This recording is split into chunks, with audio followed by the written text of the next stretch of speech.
How does a man once called the ambassador of Hindu-Muslim unity end up leading the demand for a separate country? What went so wrong between 1857 and 1947 that Pakistan started to feel like the only option? To answer that, we have to go back to where the rules of power in India quietly changed. In the mid 1800s, the British East India Company ruled much of the subcontinent. In 1857, Indian soldiers and civilians rebelled. The revolt was brutal and widespread, but it failed. After this, London ended company rule and took direct control of India. This changed the entire political system. Company rule means India was being run not directly by the British government, but by the British East India Company, a private trading company that collected taxes, kept its own army, and governed large areas. After the revolt failed, London ended this system in 1858 and put India under the British crown. This is the start of the British Raj. Why does this matter for Pakistan's story?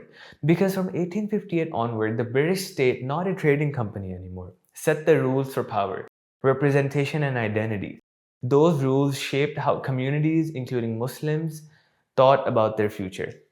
After 1857, many Muslims faced social and political decline compared to their Mughal era influence.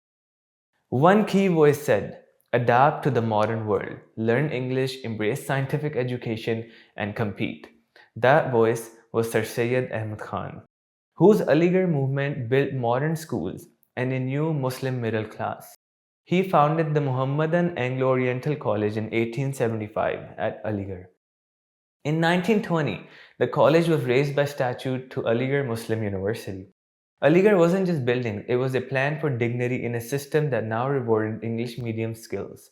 Jobs, law, and administration ran in English through exams and modern institutions. A new exam centered English medium pathway into power.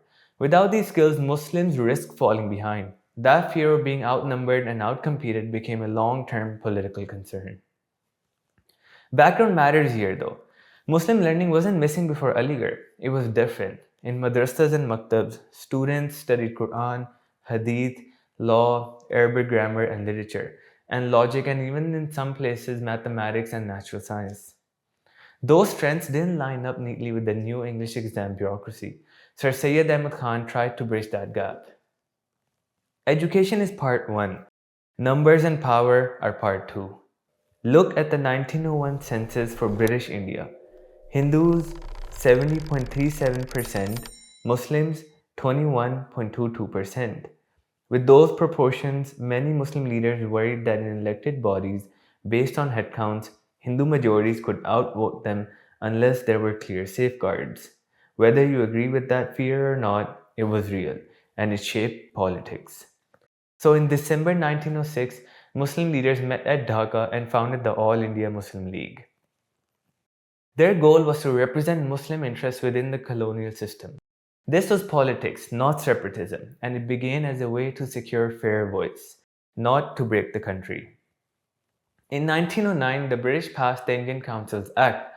It made the councils bigger, but the spotlight falls on a new rule that changes the script of politics: separate electorates for Muslims. That meant some seats were set aside for Muslims. For those seats, there were Muslim only voter lists, so only Muslims could vote and only Muslim candidates could run. This didn't just appear out of nowhere. This change came after the Simla deputation back in 1906 when Muslim leaders asked Viceroy Minto for separate representation so they wouldn't be outvoted by a Hindu majority. And 3 years later, the law carries it into practice.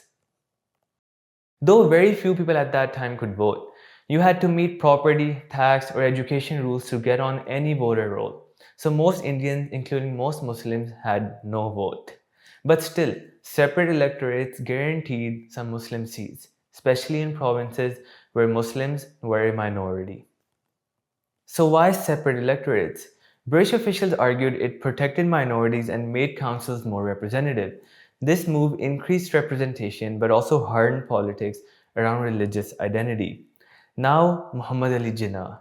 Early on, he worked with Congress and later joined the All India Muslim League in 1913, trying to build one constitutional India where Hindus and Muslims could share power. He was widely hailed as an ambassador of Hindu-Muslim unity. Sarojini Naidu even titled her 1918 portrait Muhammad Ali Jinnah, an ambassador of unity. In 1916, a rare harmony clicked into place. The Lucknow Pact brought the Congress and the Muslim League together.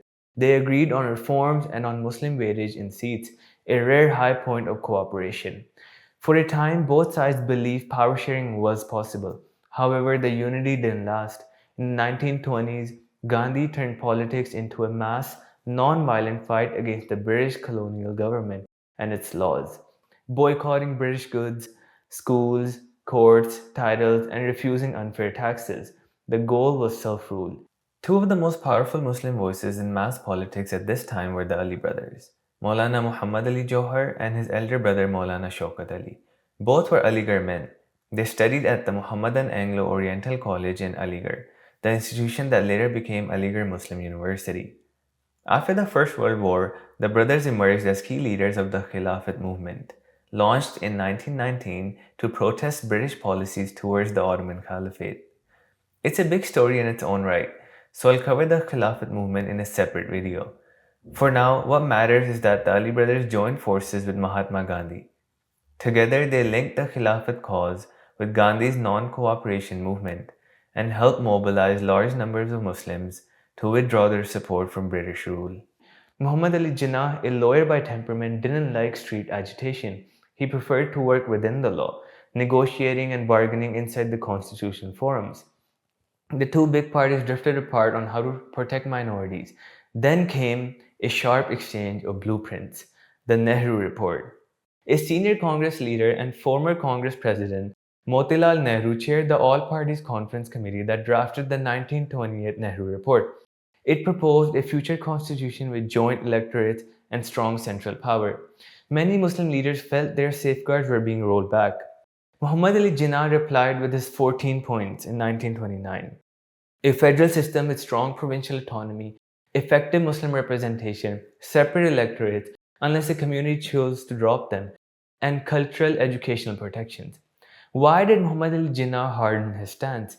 Because he believed the new rules would let a central government overrule Muslim majority provinces.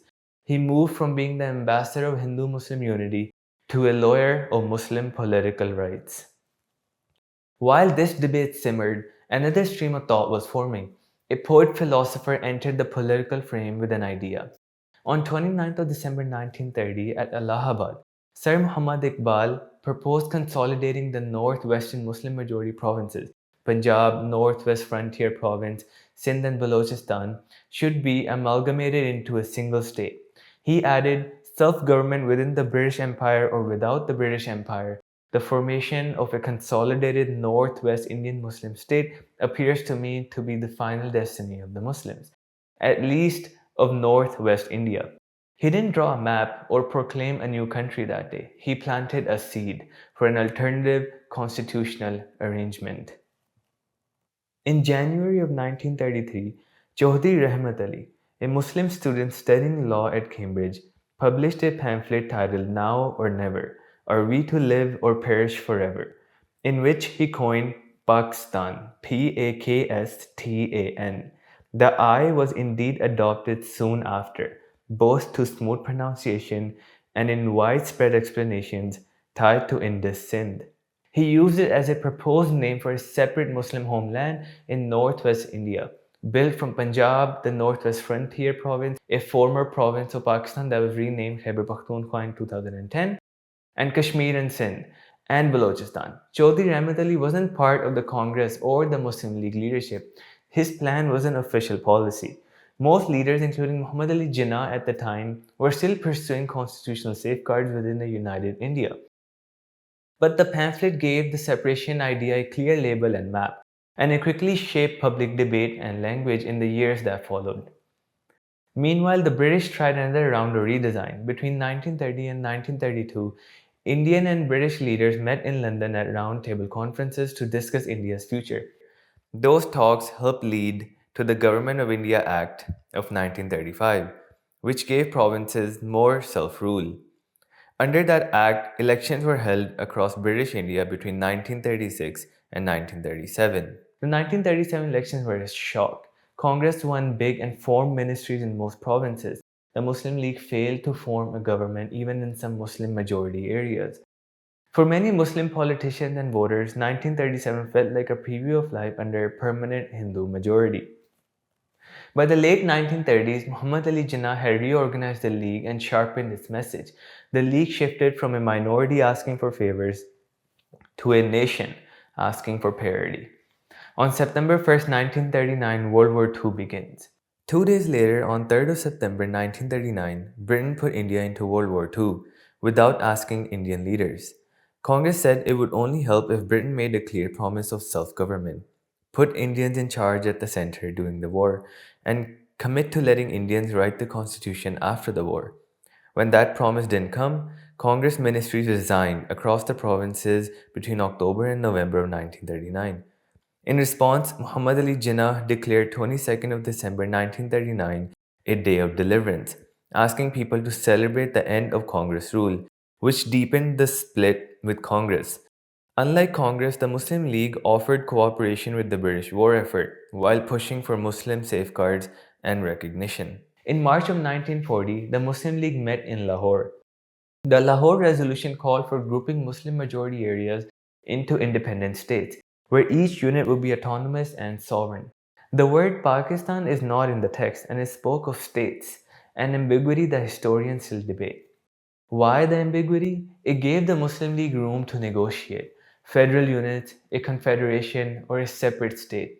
Only later did Pakistan settle as a single sovereign state in public imagination and politics. After World War II ended in 1945, Britain was exhausted, financially strained, and it changed public mood at home.